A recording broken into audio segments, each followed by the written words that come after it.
Armonizando tu ser con la palabra de Dios leída de la Biblia latinoamericana en el Nuevo Testamento del libro de Primera Carta de los Corintios.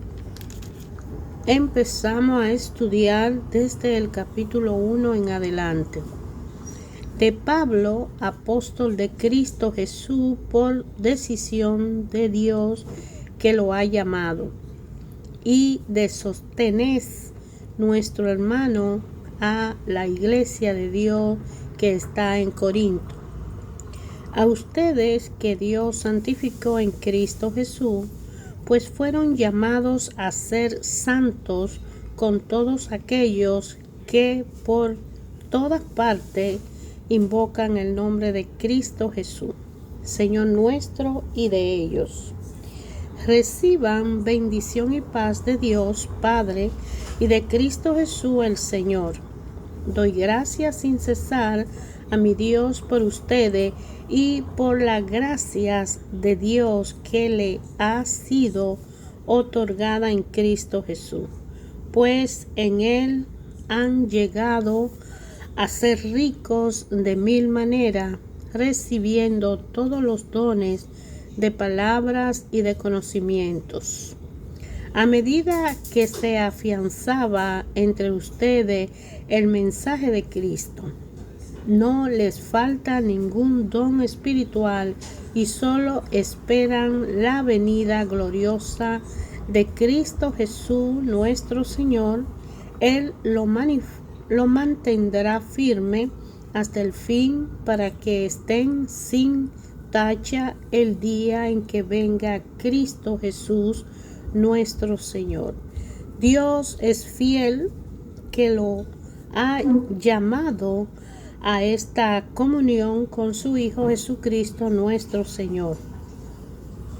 Les ruego, hermanos, en nombre de Cristo Jesús nuestro Señor, que se pongan todos de acuerdo y terminen con las divisiones, que encuentren un mismo modo de pensar y los mismos criterios. Personas de la casa de Cloemet han hablado de que hay rivalidad entre ustedes. Puedo usar estas palabras, ya que uno dice yo soy de Pablo y otro yo soy de Apolo, o yo soy de Cefa, o yo soy de Cristo. ¿Quieren dividir a Cristo? ¿Acaso fue Pablo crucificado por ustedes o fueron bautizados en el nombre de Pablo?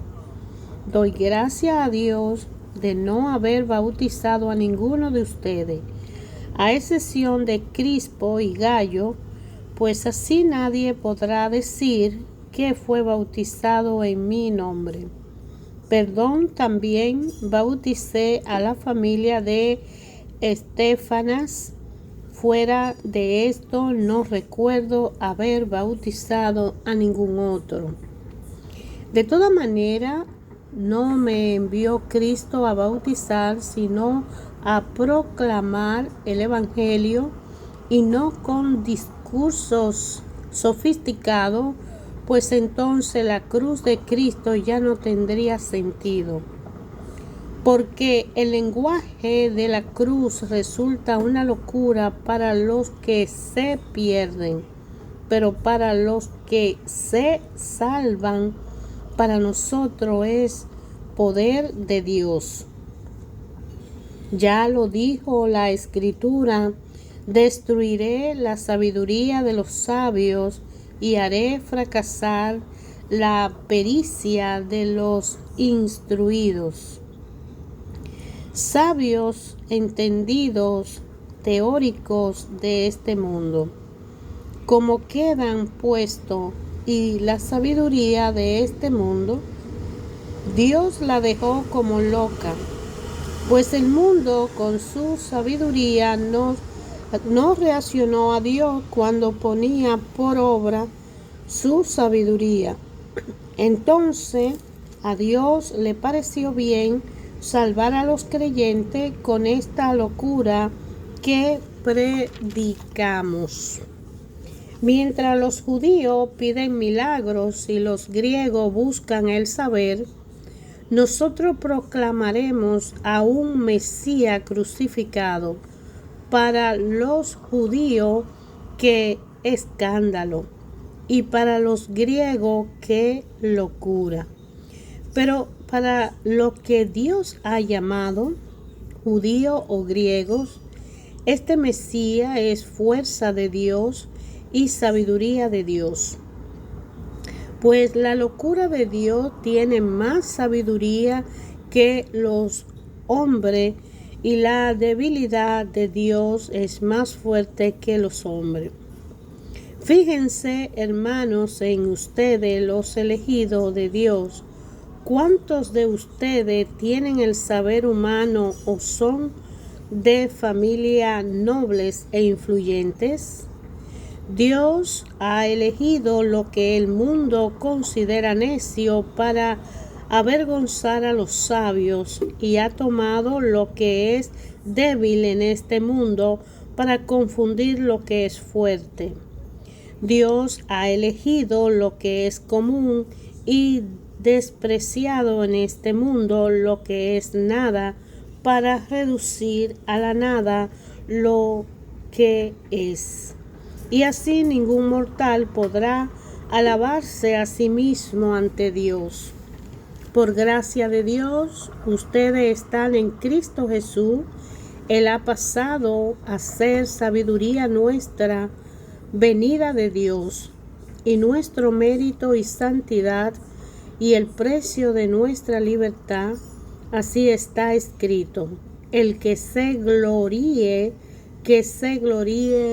en el Señor. Pues yo, hermanos, cuando fui a ustedes para darle a conocer el proyecto misterioso de Dios, no llegué con oratoria ni grandes teorías. Con ustedes decidí no conocer más que a Jesús, el Mesías, y un Mesías crucificado. Yo mismo me sentí débil ante ustedes, tímido y tembloroso. Mis palabras y mis mensajes no contaron con los recursos de la oratoria, sino con manifestaciones de espíritu y poder, para que su fe se apoyara no en sabiduría humana, sino en el poder de Dios. Es verdad que con los perfectos hablamos de sabiduría, pero una sabiduría que no procede de este mundo ni de su cabeza, ya que han sido eliminados. Enseñamos el misterio de la sabiduría divina, el plan secreto que estableció Dios desde el principio para llevarnos a la gloria.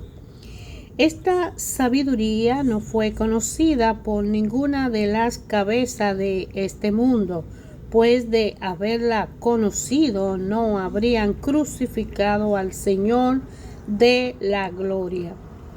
Recuerden las Escrituras: ni ojo vio, ni oído oyó, ni por mente humana han pasado las cosas que Dios ha preparado para los que los aman.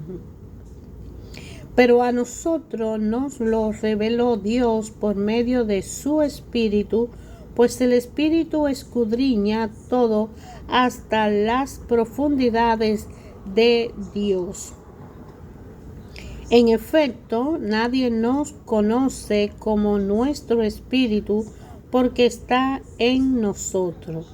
De igual modo, solo el Espíritu de Dios conoce las cosas de Dios, y nosotros no hemos recibido el espíritu del mundo, sino el Espíritu que viene de Dios, y por él entendemos lo que Dios nos ha regalado. Hablamos, pues, de esto no con los términos de la sabiduría humana, sino con lo que nos enseña el Espíritu, expresando realidades espirituales para quienes son espirituales. El que se queda al nivel de la psicología no acepta las cosas del Espíritu. Para él son tontería y no las puede apreciar, pues se necesita una experiencia espiritual. En cambio, el hombre espiritual lo juzga todo y a él nadie lo puede juzgar. Quien ha conocido la forma de pensar del Señor y puede aconsejarle, ¿quién? Y precisamente nosotros tenemos la forma de pensar de Cristo. Yo, hermano, no puedo hablarle como a personas espirituales, sino como a personas carnales, como a niños en Cristo. Le di leche y no alimento sólido, porque no estaba a su alcance, ni siquiera ahora, pues continúan siendo carnales. No hay rivalidades y envidia entre ustedes. Entonces son carnales si hay envidia y rivalidades y se portan como la otra gente. Mientras uno dice yo soy de Pablo y otro yo soy de Apolo, ¿no son ustedes gente común y corriente? ¿Qué es Apolo? ¿Qué es Pablo? Son servidores que recibieron de Dios dones diferentes y por medio de los cuales ustedes llegaron a la fe. Yo planté, Apolo regó, pero el que hizo crecer fue Dios. De modo que el que planta no es algo, ni tampoco el que riega, sino Dios que hace crecer. El que planta y el que riega están en la misma situación, y Dios pagará a cada uno según su trabajo. Nosotros trabajamos con Dios y para Él, y ustedes son el campo de Dios y la construcción de Dios.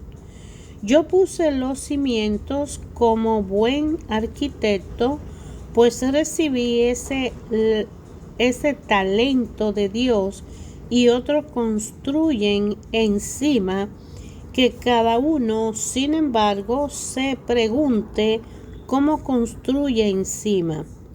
Pues nadie puede cambiar las bases ya que está puesta, y es Cristo Jesús. Solo este cimiento se puede construir con oro, plata, piedra preciosa, madera, caña o paja. Un día se verá el trabajo de cada uno, se hará público en el día del juicio, cuando todos sean probados por el fuego. El fuego, pues, probará la obra de cada uno. Si lo que ha construido resiste al fuego, será premiado. Pero si la obra se convierte en ceniza, el obrero tendrá que pagar, se salvará, pero no sin pasar por el fuego. ¿No saben que son templo de Dios y que el Espíritu de Dios habita en ustedes? Si alguno destruye el templo de Dios, Dios lo destruirá a él. El templo de Dios es sagrado y ese templo son ustedes. Que nadie se engañe. Si uno es sabio según el mundo y pasa por tal entre ustedes, que se haga tonto y llegará a ser sabio, porque la sabiduría de este mundo es tontería a los ojos de Dios. Ya lo dijo la Escritura: Dios atrapa a los sabios en su propia sabiduría Y también el Señor conoce los argumentos de los sabios y sabe que no valen nada. Así que no se sientan orgullosos de sus grandes hombres. Piensen que todo es para ustedes. Pablo, Apolo, Cefa, el mundo y la vida, la muerte, lo presente y lo futuro, todo es de ustedes y ustedes son de Cristo y Cristo es de Dios. Vean pues en nosotros a servidores de Cristo y administradores de la obra misteriosa de Dios. Si somos administradores, entiendo que se nos exigirá cumplir, pero a mí no me importa lo más mínimo cómo me juzgan ustedes o cualquier autoridad humana. Y tampoco quiero juzgarme a mí mismo, a pesar de que no veo nada que reprocharme. Eso no basta para justificarme. El Señor me juzgará. Por lo tanto, no juzguen antes de tiempo. Esperen que venga el Señor. Él sacará a la luz lo que ocultan las tinieblas y pondrán en evidencia las intenciones secretas. Entonces cada uno recibirá de Dios la alabanza que se merece. Con estas comparaciones, hermano, me refería a Apolo y a mí. Aprendan a no valerse de uno a costa del otro para engreírse. ¿Será necesario que se fijen en ti? ¿Qué tiene que no hayas recibido? Y si lo has recibido, ¿por qué te alaba a ti mismo como si no lo hubieras recibido? Pero, ¿qué hacer? Ustedes ya son ricos, están satisfechos y se sienten reyes sin nosotros. Ojalá fueran reyes, así nos darían un asiento a su lado, porque me parece que a nosotros los apóstoles Dios nos ha colocado en el último lugar como condenados a muerte. Somos un espectáculo divertido para el mundo, para los ángeles y para los hombres. Nosotros somos unos locos por Cristo. Ustedes tienen la sabiduría cristiana. Nosotros somos débiles y ustedes fuertes. Ustedes son gente considerada y nosotros desperdiciados. Hasta el presente pasamos hambre, sed, frío y somos abofeteados y nos mandan a otra parte. Nos cansamos trabajando con nuestras manos. Si nos insultan, bendecimos. Nos persiguen y los soportamos todo. Nos calumnian y confortamos a los demás. Ya no somos sino la basura del mundo y nos pueden tirar al basural. No le escribo esto para avergonzarlos, sino para amonestarlos como a hijo muy querido. Pues aunque tuviera 10,000 monitores de vida cristiana, no pueden tener muchos padres, y he sido yo quien le transmitió la vida en Cristo Jesús por medio del Evangelio. Por lo tanto, les digo, sigan mi ejemplo. Con este fin le envío a Timoteo, mi querido hijo, hombre digno de confianza en el Señor. Él les recordará mis normas de vida cristiana, las mismas que enseñó por toda parte y en toda la iglesia. A algunos de ustedes se le hinchó la cabeza pensando que yo no iría a visitarlo, pero iré pronto si el Señor quiere y veré no lo que dicen esos orgullosos, sino de que son capaces. Porque el reino de Dios no es cuestión de palabra, sino de poder. ¿Qué refieren? ¿Que vayan con un palo o con amor y amabilidad? ¿Qué prefieren? ¿Cuál de ellos? De hecho, se habla de inmoralidad sexual entre ustedes y de un caso tal que ni siquiera se da entre los paganos. Uno de ustedes convive con su propia madrastra y ustedes se sienten orgullosos. Más bien tendrían que estar de duelo y expulsar de entre ustedes a ese pecador. Sepan que ya he juzgado al culpable como si estuviera presente, pues estoy ausente en cuerpo, pero presente en espíritu. Reunido ustedes y mi espíritu en el nombre de nuestro Señor Jesús, y con su poder entreguen ese hombre a Satanás, que venga sobre él desgracia, pero que se salve el espíritu en el día del juicio. No es este el momento de sentirse orgulloso. ¿No saben que un poco de levadura hace fermentar toda la masa? Echen fuera de la vieja levadura y purifíquense. Ustedes han de ser una masa nueva, pues si Cristo es para nosotros la víctima pascual, ustedes son los panes sin levadura. Entonces basta ya de viejas levaduras, la levadura del mal y del vicio, y celebren la fiesta con el pan sin levadura, que es pureza y sinceridad. En mi carta le decía que no tuvieran trato con gente de mala conducta.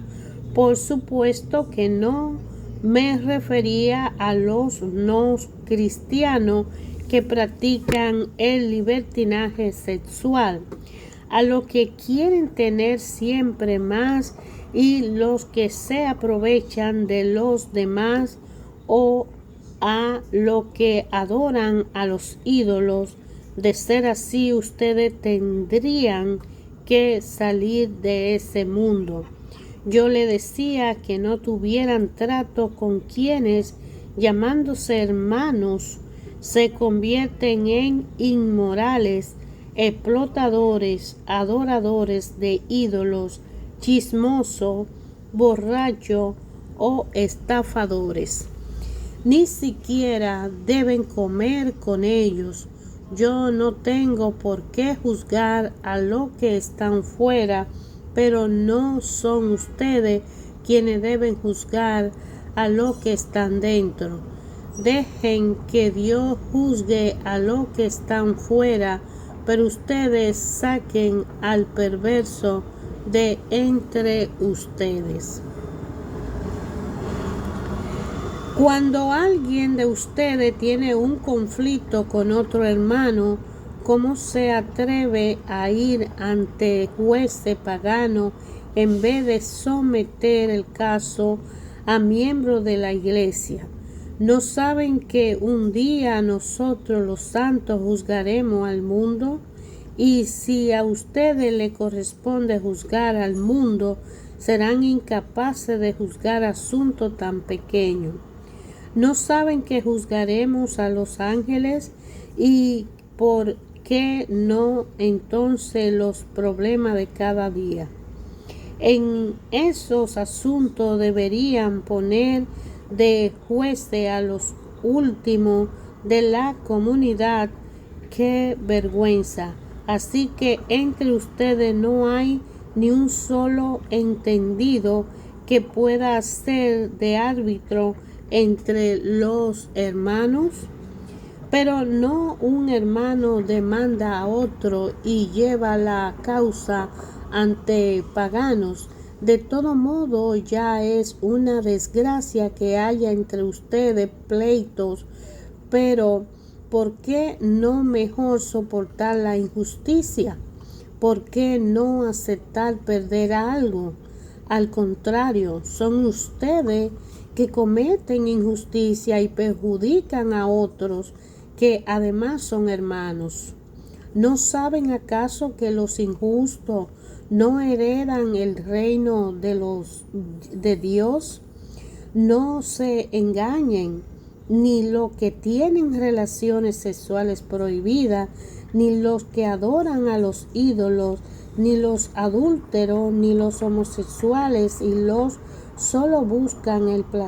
que buscan solo el placer, ni los ladrones, ni los que no tienen nunca bastante, ni los borrachos, ni los chismosos, ni los que se aprovechan de los demás heredarán el reino de Dios. Tal fue el caso de algunos de ustedes, pero han sido lavados, han sido santificados y rehabilitados por el nombre de Cristo Jesús el Señor y por el Espíritu de nuestro Dios. Todo me está permitido, pero no todo me conviene. Todo me está permitido, pero no me haré esclavo de nada. La comida es para el estómago y el estómago para la comida. Tanto el uno como la otra son cosas que Dios destruirá. En cambio, el cuerpo no es para el pecado, sino para el Señor, y el Señor es para el cuerpo. Y Dios, que resucitó al Señor, nos resucitará también a nosotros con su poder. ¿No sabe que su cuerpo son miembros de Cristo? ¿Puedo entonces tomar sus miembros a Cristo para hacerlo miembro de una prostituta? Ni pensarlo, pues ustedes saben muy bien que el que se une a una prostituta se hace un solo cuerpo con ella. La Escritura dice: los dos serán una sola carne. En cambio, el que se une al Señor se hace un solo espíritu con Él. Huyan de las relaciones prohibidas. Cualquier otro pecado que alguien cometa queda fuera de su cuerpo, pero el que tiene esas relaciones sexuales peca contra su propio cuerpo. ¿No saben que su cuerpo es el templo del Espíritu Santo que han recibido de Dios y que está en ustedes? Ya no se pertenecen a sí mismos. Ustedes han sido comprados a un precio muy alto. Procuren pues que su cuerpo sirvan a la gloria de Dios. Hermano, el libro Primera de Corintios, que es un libro donde Pablo exhorta a las iglesias primitivas a continuar con la obediencia y el respeto de Dios para su gloria y honra. Sabemos que las personas tienen un compromiso y el compromiso es un testimonio. Así como Daniel había vivido fielmente para el Señor desde que era un adolescente, su reputación de integridad y piedad fue ganada a lo largo de toda una vida. El pasaje que hemos leído nos ayuda a enfrentar una situación de orden, de disciplina y de atención en el peligro del pecado. Aunque él mismo firmó la ley que creó el problema, Darío estaba tan impresionado por su servidor que intentó salvarlo. Cuando ese esfuerzo fracasó, el gobernante hizo una sorprendente declaración de confianza en el Señor. Tu Dios, a quien sirve con perseverancia, Él te librará. Eso fue cuando Darío tiró a Daniel a la fosa de los leones. Está en el libro de Daniel, en el capítulo 6, versículo 16. La confianza en el Dios al que creemos, al que le creemos. La devoción inquebrantable a Cristo lleva a otro a confiar en Él. Es tentador tener un compromiso de conveniencia, donde permanecemos fieles mientras sea seguro y no implique riesgo, rechazo o crítica, aunque hacerlo es un pobre ejemplo de lo que significa confiar en Dios.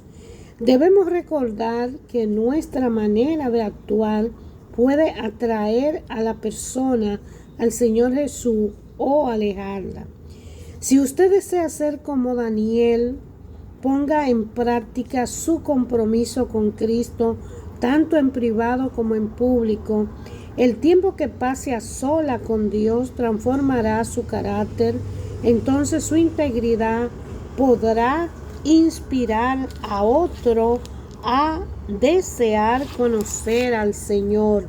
Porque como aquí en Primera de Corintios, Pablo está exhortando al respeto por el prójimo y a guardar las reglas y las normas que se le ha establecido, y Pablo se lo exhorta en una manera sencilla, porque aunque muchos han recibido al Señor, no todos están cumpliendo con el respeto debido.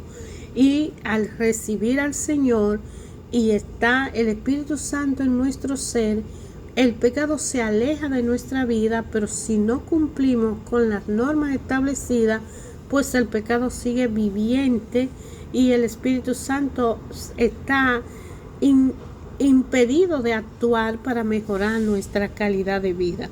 De manera que Jesús nos llama a la conducta irreprochable y justa y a la práctica de una obra en cumplimiento por el respeto y el debido respeto a la Santísima Trinidad, Padre, Hijo y Espíritu Santo.